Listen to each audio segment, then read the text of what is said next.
Hello दोस्तों, मेरा नाम सौम्या है और मैं एक दुबली पतली लड़की हूँ और मैं बिहार को रहने वाली हूँ। मैं कक्षा 12 में पढ़ती हूँ। दोस्तों, मैं आपको बताऊंगी कि कैसे अंकल मेरी केंद्र सरकार में चुनाव लड़े।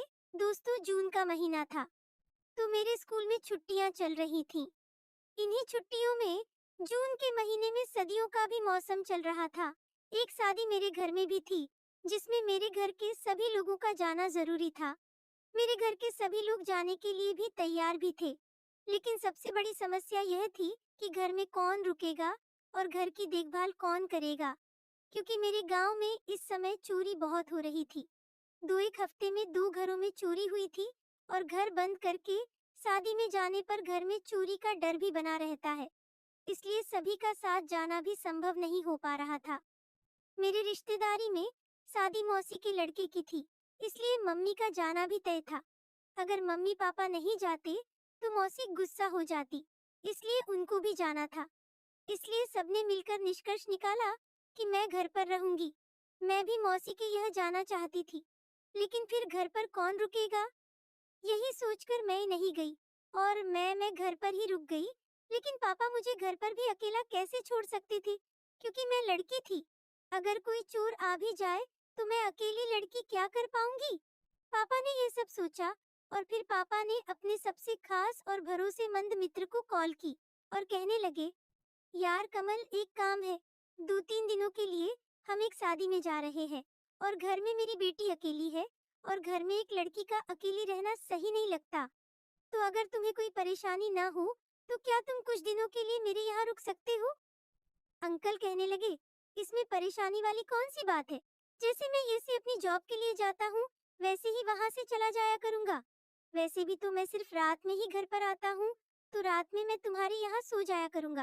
अंकल ने हमारी मदद और मैं अकेली न रहूँ, इसलिए अंकल रात में हमारे यहाँ सोने के लिए तैयार हो गए और पापा से कहने लगे, चिंता आप ना करें, मैं हूँ तो कोई समस्या नहीं होगी। अंकल की शादी 7-8 साल पहले हो चुकी थी। वो उत्तर प्रदेश के रहने वाले थे। दिन में पापा और मम्मी नहा धोकर जाने के लिए तैयार हो गए और शाम को निकल गए। उसके बाद शाम को जब अंकल आ रहे थे तब उन्होंने मेरे पास कॉल की और पूछने लगे, क्या खाओगे। मैंने कहा, अंकल थोड़ा पनीर को सब्जी लिए आना, क्योंकि मुझे पनीर की सब्जी बहुत पसंद थी। मैंने रोटी और चावल बना लिए। शाम को जब अंकल आए तो वो अपने साथ पनीर को सब्जी भी लेकर आए। अंकल वहां से आने के बाद बहुत थक गया थे और कहने लगे, सौम्या तुम खाना लगा दो, मैं हाथ मुंह धुलकर आ रहा हूँ। इससे पहले भी 2 बार अंकल 2 बार हमारे घर पर आ चुके हैं, तो हम लोग थोड़ा फ्रेंडली भी थे। अंकल ने अपना बैग साइड में रख दिया और हाथ मुंह धुलने चले गए। तब तक मैं खाना लगाने लगी। अंकल हाथ मुंह धुलकर आए और हम साथ में बैठकर खाना खाने लगे और बात करने लगे। अंकल मुझसे कहने लगे, सौम्या तुम अब पहले से बड़ी और खूबसूरत हो गई हो। तुम्हें देखकर तो मुझे मेरे कॉलेज के दिन याद आ गए, जब मेरी गर्लफ्रेंड थी। मेरी भी गर्लफ्रेंड बहुत खूबसूरत थी। मेरे क्लास के सारे लड़के उस पर मरते थे, लेकिन वो मुझ पर। अंकल को बातें सुनकर मैं हंसने लगी और कहने लगी, अंकल आप तो अब भी बहुत हैंडसम हो, आपकी तो अभी भी गर्लफ्रेंड होंगी। अंकल कहने लगे, नहीं यार सौम्या, जब से मेरी शादी हुई है मैं तो एक को ही नहीं झेल पा रहा हूँ। और अंकल मुस्कुराने लगे। मैं भी हंसने लगी। मैं अंकल से कहने लगी, अंकल दूध पियोगे। अंकल मेरी ओर देखने लगे और कहने लगे, हाँ हो तो ले आओ थोड़ा। मैं किचन में जाकर दूध ले आई और अंकल को दे दिए। अंकल ने दूध पिया और कहने लगे, सौम्या दूध कितना मीठा है, और मजाक करने लगे। मैंने अंकल से कहा, अंकल आप तो रोज घर पर दूध पीते होगे। अंकल मेरी बात समझ गया और हंसने लगे और हम लोगों ने साथ मिलकर खाना खाया। खाना खाने के बाद अंकल फोन लेकर चलाने लगे और मैं किचन में जाकर काम करने लगी। सारा काम खत्म करने के बाद हम लोग रात के 12 बजे तक बैठकर इधर उधर की बातें की। अंकल इतने अच्छे से बात करते थे कि टाइम का पता ही नहीं चला। उसके बाद मैं अपने कमरे में जाकर सो गई और अंकल अपने कमरे में सो गए। सुबह मैं जल्दी उठकर अंकल के लिए नाश्ता बना दिया, लेकिन मैंने देखा कि अंकल अभी भी नहीं उठे हैं। मैं अंकल को आवाज देने लगी और कहने लगी, अंकल आपको देर हो रही है, उठ जाइए। लेकिन शायद आज देर रात में सोने के कारण अंकल गहरी नींद में सो रहे हैं। उन्होंने मेरी आवाज सुनी ही नहीं। मैं अंकल के कमरे में गई और अंकल को जागने लगी, तो मैंने देखा कि अंकल का डंडा खड़ा है और तंबू टेंट लगा हुआ है। मैं तंबू टेंट को तरफ देख रही थी और मन ही मन में लड्डू फूट रहे थे। तभी अंकल की आंखें खुल गईं और अंकल ने कहा, अरे सौम्या। मैंने अंकल को तरफ देखते हुए कहा, अंकल उठ जाइए, आज आपको लेट हो जाएगा। अंकल ने फोन उठाकर देखा और कहने लगे, और बाप रे, आज तो बहुत टाइम हो गया। मैंने अंकल से कहा, अंकल आप नहा धो लीजिए, आपका नाश्ता रेडी है। कल बाथरूम में चले गए और नहा धोकर जल्दी से बाहर आ गए। अंकल ने जल्दी जल्दी में नाश्ता किया और मैंने उनका टिफिन पैक कर दिया। और शाम को क्या बनेगा मैंने ये पूछ लिया। उसके बाद अंकल ऑफिस के लिए निकल गए। उसके बाद मैं घर की साफ सफाई की और उसके बाद नहाने चली गई। मैं नहाकर फिर तैयार होकर नाश्ता किया और उसके बाद कुछ देर आराम किया। आज घर में कोई नहीं था तो पूरा घर सुना सुना लग रहा था। बिल्कुल भी अच्छा लग रहा था। समझ में नहीं आ रहा था कि क्या करे। दोपहर के 2 बज रहे थे। मैंने सोचा थोड़ी देर पढ़ाई कर लेती हूँ। 4 बजे तक मैंने पढ़ाई की। उसके बाद फोन चलाने लीजिए। फोन चलाते चलाते कब सो गई कुछ पता ही भी चला। उसके बाद मैं 1 घंटे बाद उठी तो देखा कि अंकल के भी आने का समय हो गया था। सोते सोते मैं पसीने में पूरी भीग गई थी, तो मैंने सोचा स्नान कर लेती हूँ। मैंने स्नान करके आज ब्लैक कलर की एक टाइट खूबसूरत ड्रेस पहन ली। वो ड्रेस मेरी फेवरेट ड्रेस थी। वो मेरे शरीर पर पूरी फिट थी। उसके बाद मैंने थोड़ा हल्का सा मेकअप किया। तब तक अंकल आ गए। मुझे आवाज दी तो मैं अपने कमरे से बाहर आई। जैसे ही मैं बाहर आई तो अंकल मुझे देखते रह गए और कहने लगे, अरे वाह सौम्या, आज तो तुम कमाल की लग रही हो। तुम्हें देखकर मेरी जवानी के दिन याद आ गए। मैंने महसूस किया और देखा कि अंकल का डंडा मुझे देखकर बाहर निकलना चाहता था, लेकिन अंकल उसे बैग के पीछे छिपा रहे थे। अंकल मेरी तारीफ कर रहे थे। मुझे बहुत अच्छा लग रहा था। मेरा मन कर रहा था कि अभी अंकल मुझे अपनी केंद्र सरकार में जगह दे दे। अंकल की तारीफ से मेरी केंद्र सरकार में जैसे किसी ने आग लगा दी हो, लेकिन मैं फिर भी शांत रही क्योंकि वो मेरे अंकल थे। उसके बाद अंकल मुझसे कहने लगे, सौम्या, मैं हाथ मुंह धोकर तैयार हो जाता हूँ, तुम खाना लगा दो।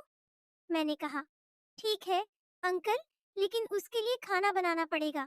अभी मैंने खाना नहीं बनाया है।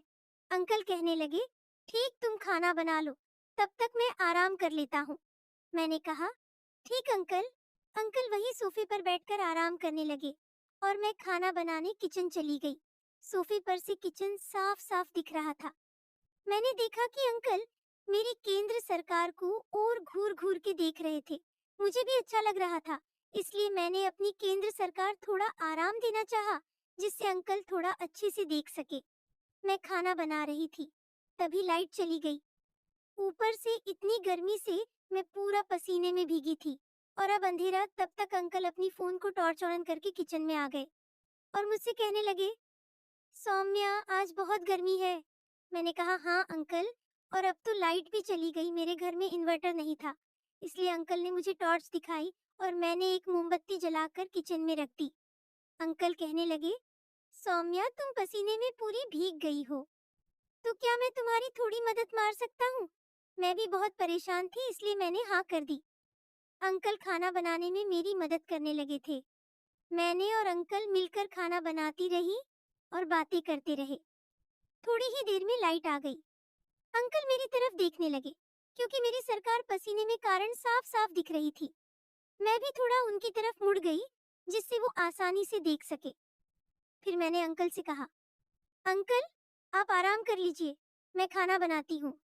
अंकल ने मेरी तरफ पंखा मोड़ दिया और आराम करने लगे। कुछ देर बाद खाना बनकर तैयार हो गया। किचन में काम करने के बाद मैंने सोचा क्यों ना नहा लिया जाए। अंकल सोफे पर बैठे अपना काम कर रहे थे। मैंने अंकल से बोली, अंकल मैं नहाने जा रही हूँ। अंकल कहने लगे, ठीक, और मैं नहाने चली गई। नहाने के बाद मैंने गुलाबी रंग की एक फिटिंग की ड्रेस पहन ली। ड्रेस बहुत टाइट थी, इसलिए मेरी केंद्र सरकार भी अच्छा से दिख रही थी। मैंने और अंकल ने मिलकर खाना खाया और ढेर सारी बातें की और किचन का काम खत्म करके अंकल के रूम में उनसे बात करने चली आई। कुछ देर बाद बात करते करते अचानक से जोर से बोले, सौम्या, तुम्हारे कंधे पर मकड़ी है। इस पर मैं चौंक गई और बहुत घबराने लगी, क्योंकि मुझे मकड़ी से बहुत डर लगता था। मैं उठकर मकड़ी को भागने का प्रयास करने लगी, लेकिन तब तक मकड़ी अचानक से पता नहीं कहाँ गायब हो गई थी। तभी मकड़ी फिर से अंकल को दिखी। उन्होंने मुझे गले के नीचे इशारा किया। तभी मुझे भी महसूस हुआ कि मेरे गले पर कुछ है। जब तक मैं कुछ समझती और मकड़ी को भगाती, तब तक मकड़ी मेरे केंद्र सरकार में जा चुकी थी, जिसे जाते हुए मैंने और अंकल ने भी देखा था। मुझे बहुत डर लग रहा था कि मैं अब करूं तो क्या करूं। मुझे कुछ भी समझ में नहीं आ रहा था। मैंने अपना हाथ अंदर डाला, लेकिन मुझे कुछ नहीं मिला और मेरे अंदर जैसे मकड़ी चल रही हो। मैंने कपड़ों को झाड़ कर देखा, लेकिन मकड़ी नहीं मिली। मुझे बहुत ज्यादा डर लग रहा था, तो मेरा दिमाग काम करना ही बंद कर दिया। अचानक से मुझे कुछ समझ नहीं आया और मैंने अपनी सरकार को कपड़ों से अलग कर दिया। मैं अंकल के सामने खड़ी थी। अंकल मुझे देख रहे थे और अब मकड़ी भी गायब हो चुकी थी। अंकल कहने लगे, सौम्या, ये सब क्या है? मैं थोड़ा मुस्कुरा दी। तभी लाइट भी चली गई। अंकल मुझे अपनी गोद में उठाकर बिस्तर पर लिटा दिया और कहने लगे, सौम्या, तुम चिंता मत करो, मकड़ी जा चुकी है। तब कुछ देर बाद मैं होश में आ गई। फिर मैं अंकल से इस घटना के लिए माफी मांगने लगी। इस पर अंकल ने कहा, माफी किस बात की? ऐसा किसी के साथ भी हो सकता है। तुम फिक्र मत करो। इसके बाद अंकल ने बोला, तुम आज यही मेरे साथ सो जाओ, क्योंकि तुम बहुत ज्यादा घबराई हुई हो। इस पर कुछ देर तक इनकार करने के बाद मैं मान गई। तभी एक बार फिर से बिजली चली गई। रात का समय रहा होगा। तब अंकल ने अपने मोबाइल की फ्लैशलाइट को ऑन किया। उसके बाद उन्होंने कहा, चलो इससे अच्छा आज छत पर चलकर सोते हैं। इस बात पर मैं भी मान गई। इसके बाद अंकल ने कहा, अपने कपड़े पहन लो, फिर हम चाय पर चलते हैं। अंकल ने मुझे कपड़े पहनने को दिए। अंकल बिस्तर और मैं मच्छरदानी लेकर छत पर आ गई। छत पर भी उमस भरी गर्मी थी, पर बिजली अब तक नहीं आई थी, तो हमारे पास दूसरा कोई उपाय भी नहीं था। कुछ देर लेटने के बाद मेरे बदन से पसीना निकलने लगा। तब मैंने अंकल को बोला, यहाँ भी बहुत गर्मी लग रही है। अंकल कहने लगे, अगर तुम बुरा ना मानो तो तुम कपड़े निकाल सकते हो, तो तुम्हें गर्मी भी काम लगेगी। मैंने भी यही ठीक समझा, लेकिन मुझे बहुत झिझक महसूस हो रही थी, लेकिन फिर मैंने निकाल दिए। अंकल मुझे देखकर कहने लगे, सौम्या, अगर तुम बुरा ना मानो तो क्या मैं तुम्हारी केंद्र सरकार से चुनाव लड़ सकता हूँ? मुझे भी अच्छा लग रहा था। पहले मुझे थोड़ा अजीब लगा, लेकिन फिर मैं खुद को रोक नहीं पाई। मैंने हाँ कर दी। उसके बाद अंकल ने 3 घंटे तक चुनाव लड़ते रहे। फिर मैं बेतहाशा लेट गई और अंकल से कहने लगी, बस अंकल, अब मैं और चुनाव नहीं लड़ पाऊंगी। अंकल कहने लगे, तुम्हारी केंद्र सरकार तो बहुत सख्त है। मैं कहने लगी, क्योंकि अंकल मैंने इससे पहले कभी चुनाव नहीं लड़ी। तभी थोड़ी देर हम लेटकर बातें करने लगे। तभी थोड़ी देर में लाइट आ गई। अंकल कहने लगे, चलो हम नीचे चलकर लेटते हैं। लेकिन मैं तो खड़ी भी नहीं हो पा रही थी। केंद्र सरकार बहुत तकलीफ में थी। मैंने अंकल से कहा, अंकल मैं खड़ी नहीं हो पाऊंगी। फिर अंकल मुझे अपनी गोद में उठाकर नीचे ले गए और हम लोग और फिर मेरी केंद्र सरकार से चुनाव लड़ने लगे और हम दोनों वही सो गए। सुबह हम लोग देर से उठे और खाना भी अंकल ने ही बना, क्योंकि मैं तो चल भी नहीं पा रही थी। अंकल खाना खाकर ऑफिस चले गए। उसके बाद शाम को मम्मी पापा आ गए और अंकल अपने घर चले गए। दोस्तों, ये कहानी आपको कैसी लगी? कमेंट में जरूर बताना और वीडियो को एक लाइक करके चैनल को सब्सक्राइब कर लीजिए और बेल आइकॉन को भी प्रेस कर लीजिए ताकि अगली वीडियो जल्दी ही आप तक पहुंच सके। धन्यवाद।